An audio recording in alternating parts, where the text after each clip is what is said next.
আজকে আমরা নবম শ্রেণীর ছায়া প্রকাশনীর দুলাল দাস ও চন্দন সুরভি দাসের লেখা ভূগোল ও পরিবেশ এই বইটার চ্যাপ্টার 4 ভূমিরূপ গঠনকারী প্রক্রিয়া ও পৃথিবীর বিভিন্ন ভূমিরূপ তার অনুশীলনীতে যে প্রশ্নগুলো আছে তার উত্তরগুলো আলোচনা করব। তোমাদের যদি ভিডিওগুলো ভালো লাগে তাহলে লাইক, শেয়ার ও কমেন্ট করে জানিও, আর চ্যানেলটি সাবস্ক্রাইব করো। আমার একটা ম্যাথসের চ্যানেল আছে WB ম্যাথস ওয়ার্ল্ড, সেখানে গণিত প্রকাশের কোষে দেখি সমস্ত অঙ্কের সমাধান করে দেওয়া আছে। তার লিঙ্ক আমি এই ভিডিওর ডেসক্রিপশন বক্সে দিয়ে দেবো, আর ওপরের আই বাটনে ক্লিক করেও তোমরা সেই চ্যানেলটি পেয়ে যাবে। প্রথমে বিভাগ ক বহু বিকল্প ভিত্তিক প্রশ্ন, মান 1, সঠিক উত্তরটি নির্বাচন করো। প্রশ্ন 1, আটলান্টিক মহাসাগরীয় পাত লম্বভাবে দুটি ভাগে বিভক্ত হয়। উত্তর হবে অপশন বি, ক্রিটেসাস যুগে। 2, ভারতের একটি আগ্নেয়গিরির নাম। উত্তর হবে অপশন এ, ব্যারেন। 3, পৃথিবীতে আগ্নেয়গিরির সংখ্যা প্রায়। উত্তর হবে option A, 30,000। 4, valley of thousand smokes বলা হয়। উত্তর হবে অপশন বি, কাটমাই পর্বতকে। 5, প্যানজিয়ার প্রসারণ শুরু হয়। উত্তর হবে অপশন এ, 23 কোটি বছর আগে। 6, পাকিস্তানের সল্ট রেঞ্জ একটি। উত্তর হবে অপশন সি, স্তূপ পর্বত। 7, পৃথিবীর উচ্চতম আগ্নেয় পর্বত। উত্তর হবে অপশন ডি, ওজোস ডেল সালাডো। প্রশ্ন 8, নাজকা পাত দক্ষিণ আমেরিকার অভ্যন্তরে প্রবেশের ফলে যে পর্বত গঠিত হয়েছে তা হল। উত্তর হবে অপশন ডি, আন্দিজ। 9, ভারতের লাদাখ মালভূমির উচ্চতা। এটা হবে 3000 মিটার, কিন্তু এখানে একটাও 3000 মিটার ছিল না, সেই জন্য অপশন বি 3500 ছিল। 5টা কেটে আমি 0 করেছি, তার মানে ওই জন্য অপশন বিতে টিক দিয়েছে। এটা হচ্ছে 3000 মিটার। 10, সমপ্রায় সমভূমির মধ্যে অবস্থিত অনুচ্চ কঠিন শিলার টিলাকে বলে। উত্তর হবে অপশন বি, মোনাড নক। 11, পৃথিবীর বৃহত্তম নদী বদ্বীপ হল। উত্তর হবে অপশন এ, গঙ্গা ব্রহ্মপুত্রের বদ্বীপ। 12, ভূ আন্দোলনের প্রভাবে গঠিত অবনত সমভূমি হল। উত্তর হবে এ, তুরানের নিম্নভূমি। 13, পৃথিবীর বৃহত্তম লোয়েস সঞ্চয় দেখা যায়। উত্তর হবে অপশন বি, চীনে। 14, ভারতের ছোটনাগপুর মালভূমি এক ধরনের। উত্তর হবে অপশন এ, ব্যবচ্ছিন্ন মালভূমি। 15, গ্রাবরেখা বা মোরেন সমভূমি দেখা যায়। উত্তর হবে অপশন বি, হিমবাহ অধ্যুষিত অঞ্চলে। 16, হিমালয় পর্বত হলো। উত্তর হবে অপশন এ, ভঙ্গিল পর্বত। 17, ভারতের সাতপুরা হলো একটি। উত্তর হবে অপশন বি, স্তূপ পর্বত। 18, তিব্বত হলো। উত্তর হবে অপশন এ, পর্বত বেষ্টিত মালভূমি। 19, ভারতের আরাবল্লী। উত্তর হবে অপশন এ, প্রাচীন ভঙ্গিল পর্বত। 20, পৃথিবীর ছাদ নামে পরিচিত। উত্তর হবে অপশন এ, পামির মালভূমি। 21, মহিসঞ্চরণ মতবাদের প্রবক্তা হলেন। উত্তর হবে option A, Alfred Wegener. 22, Zagros ও এলবুজ পর্বতের মাঝে যে পর্বতবেষ্টিত মালভূমি অবস্থিত। উত্তর হবে অপশন বি, ইরান। 23, নিচের যে স্থানটি থেকে ভূগাঠনিক আলোড়ন সংঘটিত হয়। উত্তর হবে option D, asthenosphere. 24, table land নামে পরিচিত। উত্তর হবে অপশন সি, মালভূমি। 25, লোয়েস মাটি দ্বারা গঠিত সমভূমি দেখা যায়। উত্তর হবে অপশন বি, চীনে। 26, পর্বতের সবচেয়ে উঁচু অংশকে বলে। উত্তর হবে অপশন সি, শৃঙ্গ। 27, দুটি পর্বতের মাঝের নিচু স্থানকে বলে। উত্তর হবে অপশন এ, উপত্যকা। 28, যেখানে বিভিন্ন পর্বতশৃঙ্গ পরস্পর মিলিত হয় তাকে বলে। উত্তর হবে অপশন এ, পর্বত গ্রন্থি।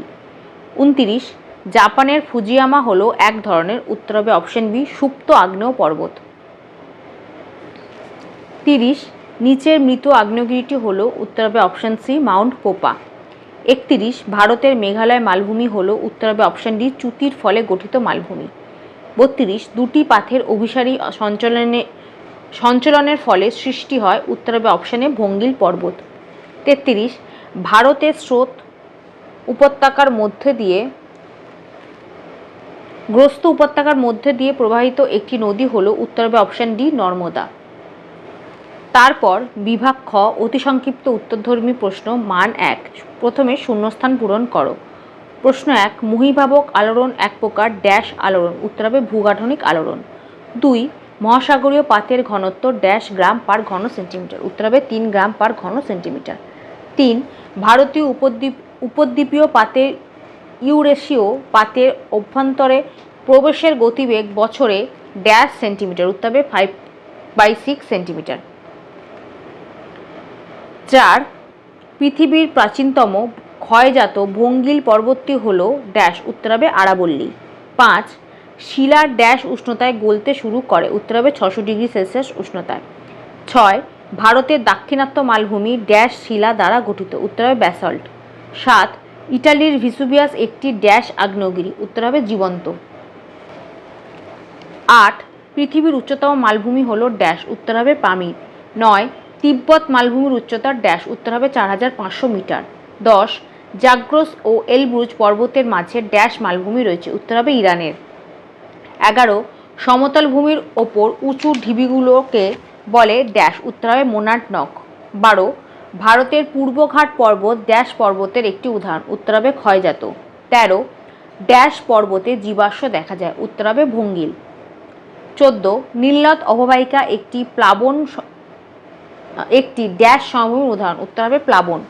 15, পৃথিবীর সর্ববৃহৎ পর্বতবেষ্টিত মালভূমির ড্যাশ, উত্তর হবে তিব্বত। তারপর শুদ্ধ অশুদ্ধ নিরূপণ করো। 1, গিরিজনী আলোড়ন পৃথিবীর স্পর্শক বরাবর সংঘটিত হয়, এটা শুদ্ধ। 2, আর্মেনীয় গ্রন্থি থেকে হিমালয় পর্বতের উৎপত্তি, এটা অশুদ্ধ। 3, ভঙ্গিল পর্বত অঞ্চলে আগ্নেয় শিলার অস্তিত্ব দেখা যায়, এটা অশুদ্ধ। 4, 2006 সালে ব্যারেন আগ্নেয়গিরি থেকে অগ্ন্যুৎপাত হয়েছিল, এটা অশুদ্ধ। 5, ইউরেশিয়া ও আফ্রিকা পাতের সংঘর্ষে উৎপত্তি হয় আল্পস পর্বতমালা, এটা শুদ্ধ। 6, দ্য গ্রেট রিফট ভ্যালি প্রশান্ত মহাসাগরীয় অঞ্চলে অবস্থিত, এটা অশুদ্ধ। 7, উত্তর আমেরিকার হার্সিনিয়ান পর্বত প্রাচীন ভঙ্গিল পর্বতের অংশ, এটাও অশুদ্ধ। 8, মহীভাবক আন্দোলনে ভঙ্গিল পর্বত গঠিত হয়, এটাও অশুদ্ধ। 9, আগ্নেয় পার্বত্য অঞ্চল ভূকম্পপ্রবণ হয়, এটা শুদ্ধ। 10, ভূ অভ্যন্তরে আগ্নেয় পদার্থ বা ম্যাগমা সঞ্চয়ের প্রক্রিয়াটিকে অগ্ন্যুৎপাত বলে, এটা অশুদ্ধ। তারপর স্তম্ভ মেলাও। 1, প্লায়া সমভূমি, এটা হবে অপশন বি মরু সমভূমি। 2, ব্ল্যাক ফরেস্ট, এটা হবে অপশন ডি স্তূপ পর্বত। 3, ব্যারেন, এটা হবে অপশন ই আগ্নেয় পর্বত। 4, মহাকাল পর্বত, এটা হবে অপশন সি অবশিষ্ট পর্বত। তারপর একটি বা দুটি শব্দে উত্তর দাও। প্রশ্ন 1, একটি বহির্জাত শক্তির উদাহরণ দাও, উত্তর হবে নদী। 2, গ্রাবেন কোথায় দেখা যায়? 50 নম্বর পাতায় এই প্রশ্ন উত্তরটা লিখবে এখান থেকে এতটা, এখান থেকে এতটা। প্রশ্ন 3, প্যানজিয়া কি? 43 নম্বর পাতায় এখান থেকে এতটা। প্রশ্ন 4, প্রতিসারি পাতসীমানা কোন শ্রেণীর পর্বত দেখা যায়? উত্তর হবে আগ্নেয় শ্রেণীর পর্বতে দেখা যায়। প্রশ্ন 5, ভারতের একটি স্তূপ পর্বতের নাম লেখো, উত্তর হবে সাতপুরা। 6, এশিয়ার দুটি পর্বত গ্রন্থির নাম করো, উত্তর হবে পামির ও আর্মেনীয় গ্রন্থি। 7, একটি প্রাচীন ভঙ্গিল পর্বতের নাম করো, উত্তর হবে আরাবল্লী পর্বত। 8, এশিয়ার পর্বতবেষ্টিত দুটি মালভূমির নাম করো, একটা হবে তিব্বত মালভূমি আর একটা হবে লাদাখ মালভূমি। 9, একটি মৃত আগ্নেয়গিরির নাম করো, উত্তর হবে মায়ানমারের পোপা। 10, মালব মালভূমি কী ধরনের মালভূমি? উত্তর হবে ব্যবচ্ছিন্ন মালভূমি। তারপর বিভাগ গ সংক্ষিপ্ত উত্তরধর্মী প্রশ্ন মান 2। প্রশ্ন 1, গিরিজনী আলোড়ন কাকে বলে? 42 নম্বর পাতায় এখান থেকে এতটা, তার সাথে এই ছবিটা এঁকে দেবে। প্রশ্ন 2, পর্বত কয় প্রকার ও কি কি? 44 নম্বর পাতায় এখান থেকে এতটা। প্রশ্ন 3, অভিসারী পাত সীমানাকে ধ্বংসাত্মক সীমানা বলে কেন? 45 নম্বর পাতায় এখান থেকে এতটা। বিনাশকারী আর ধ্বংসাত্মক একই কথা, তো তোমরা বিনাশকারীর জায়গায় যেহেতু প্রশ্নে ধ্বংসাত্মক লিখেছে, তোমরা ধ্বংসাত্মক কথাটাই লিখবে। এখান থেকে এতটা। প্রশ্ন 4, স্বস্ত উপত্যকা কাকে বলে? 50 নম্বর পাতায় এখান থেকে এতটা। প্রশ্ন 5, বাজাদা কি? 60 নম্বর পাতায়, এখান থেকে এতটা। প্রশ্ন 6, লাভা মালভূমির বৈশিষ্ট্য লেখো। 54 নম্বর পাতায় একদম শেষে আছে লাভা মালভূমির বৈশিষ্ট্য, এখান থেকে এতটা। তারপর 55 নম্বর পাতায় এখান থেকে এতটা। প্রশ্ন 7, ভূগাঠনিক আলোড়ন কাকে বলে? 42 নম্বর পাতায় এখান থেকে এতটা।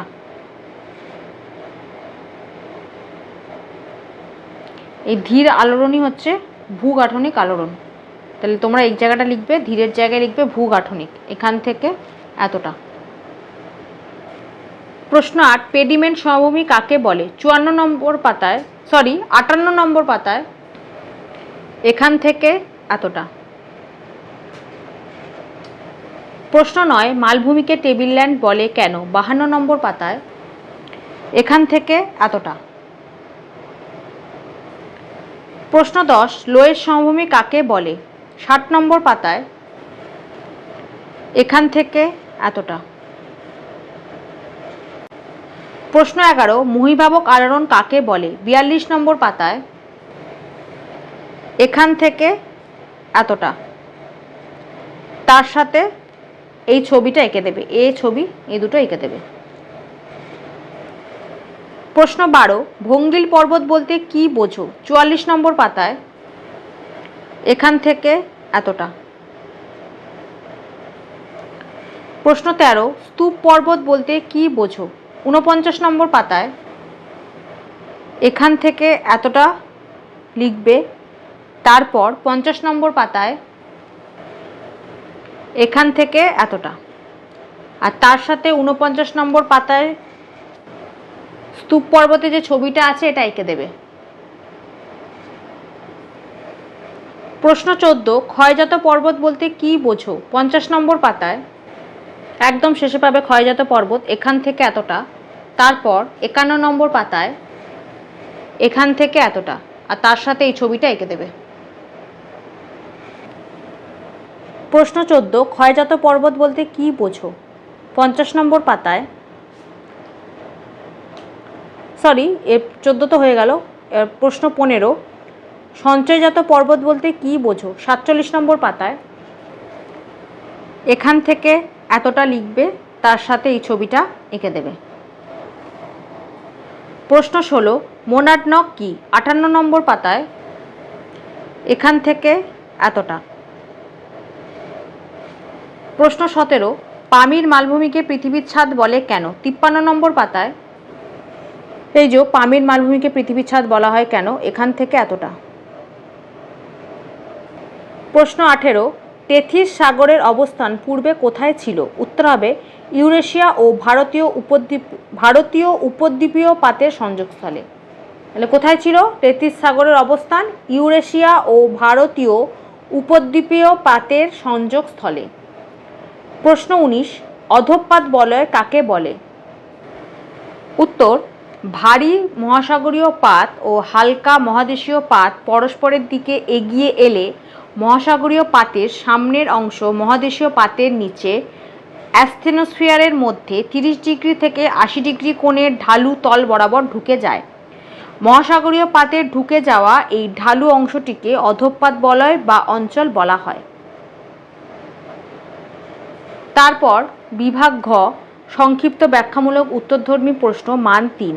প্রশ্ন 1, মহীভাবক ও গিরিজনী আলোড়নের পার্থক্য লেখো। 42 নম্বর পাতায় এখানে একদম শেষে মহীভাবক আর গিরিজনী আলোড়নের মধ্যে পার্থক্য দেওয়া আছে, এখানে একটা পার্থক্য পাবে। তারপর 43 নম্বর পাতায় আরও 4টে পার্থক্য পেয়ে যাবে, টোটাল 5টা পার্থক্যই লিখে দেবে।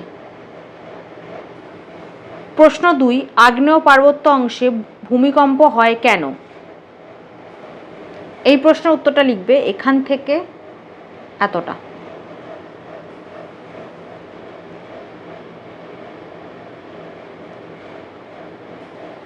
প্রশ্ন 3, ভঙ্গিল পার্বত্য অঞ্চলে আগ্নেয় পদার্থ পরিলক্ষিত হয় কেন?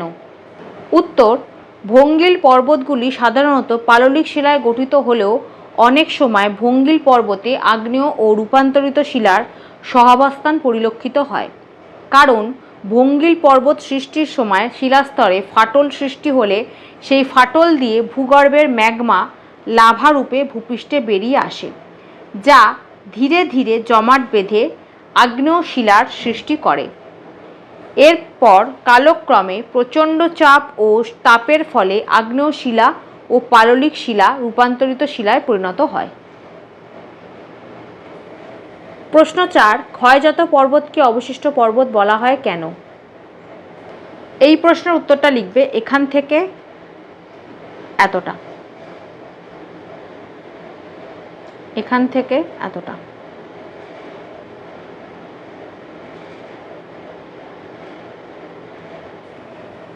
প্রশ্ন 5, মানব জীবনে পর্বতের গুরুত্ব কতখানি? 52 নম্বর পাতায় এই যে পর্বতের গুরুত্ব এখান থেকে এতটা।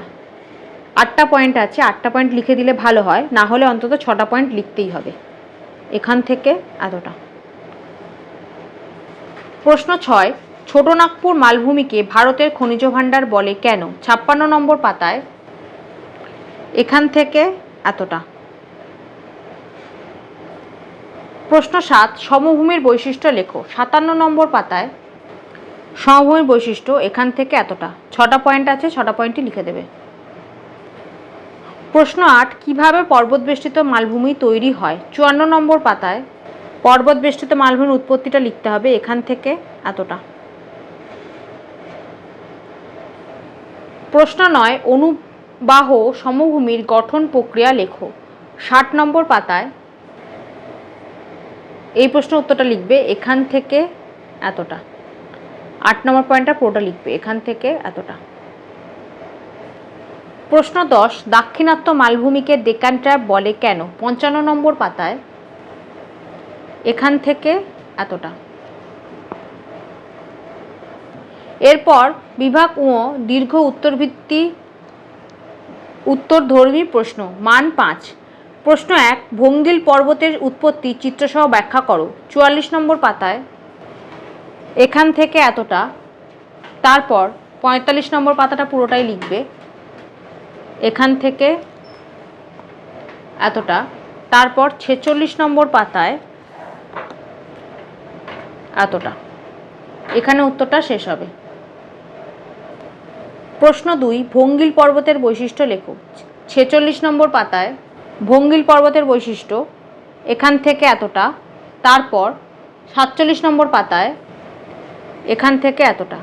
7টা পয়েন্ট দেওয়া আছে, 7টা পয়েন্টই লিখে দেবে। প্রশ্ন 3, পাঁচ সংস্থান তত্ত্বের ভিত্তিতে আগ্নেয় পর্বতের গঠন প্রক্রিয়া লেখো। 48 নম্বর পাতায় এই 2 নম্বর পয়েন্টটা পুরোটা লিখতে হবে, এখান থেকে এতটা।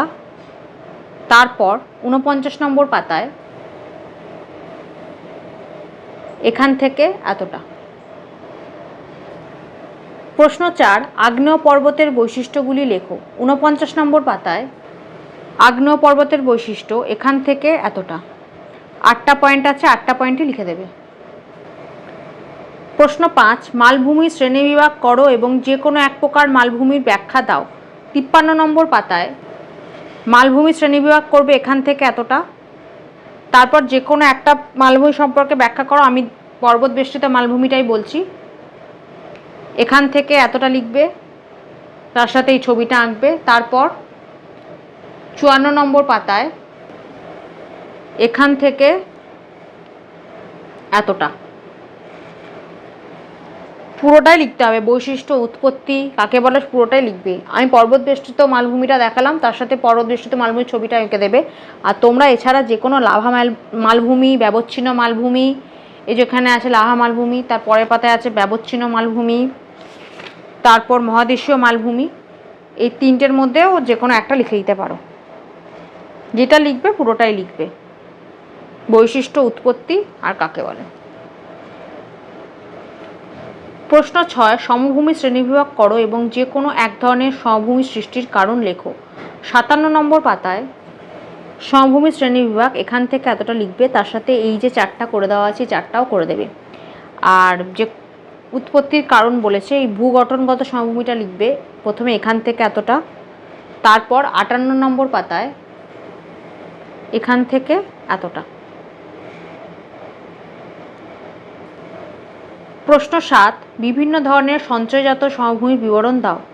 59 নম্বর পাতায় এখান থেকে একদম শেষ এত অবধি লিখবে।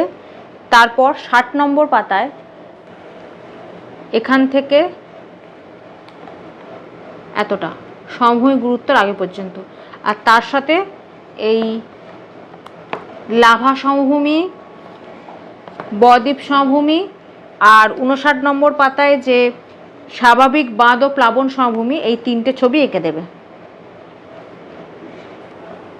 প্রশ্ন 8, মানব জীবনে সমভূমি ও মালভূমির গুরুত্ব কতখানি? প্রথমে সমভূমিটা পাবে 60 নম্বর পাতায়। সমভূমির গুরুত্ব এখান থেকে এতটা লিখবে। তারপর 61 নম্বর পাতায় এখান থেকে এতটা, 8টা পয়েন্ট আছে, 8টা পয়েন্টই লিখে দেবে। আর মালভূমির গুরুত্ব পেয়ে যাবে 56 নম্বর পাতায়, মালভূমির গুরুত্ব এখান থেকে এতটা। তারপর 57 নম্বর পাতায় এখান থেকে এতটা, 7টা পয়েন্ট আছে, 7টা পয়েন্টই লিখে দেবে। প্রশ্ন 9, স্তূপ পর্বত কিভাবে সৃষ্টি হয়? ক্ষয়জাত ও সঞ্চয়জাত পর্বতের মধ্যে মুখ্য প্রভেদগুলি কি কি? মানে পার্থক্য চেয়েছে। প্রথম প্রশ্নের উত্তরটা পাবে 50 নম্বর পাতায়, তারপরে প্রশ্নের উত্তরটা পাবে 51 আর 52 নম্বর পাতায়। প্রথমে 50 নম্বর পাতায় স্তূপ পর্বতের উৎপত্তি এখান থেকে এতটা, আর তার সাথে স্তূপ পর্বতের ছবিটা এঁকে দেবে। আর ক্ষয়জাত আর সঞ্চয়জাত পর্বতের মধ্যে পার্থক্য পেয়ে যাবে 51 নম্বর পাতায়। একদম শেষে দেখো একটা পার্থক্য দেওয়া আছে। তারপর 52 নম্বর পাতায় আরও 5টা পার্থক্য দেওয়া আছে। টোটাল 6টা পার্থক্য দেওয়া আছে, 6টা পার্থক্যই লিখে দেবে।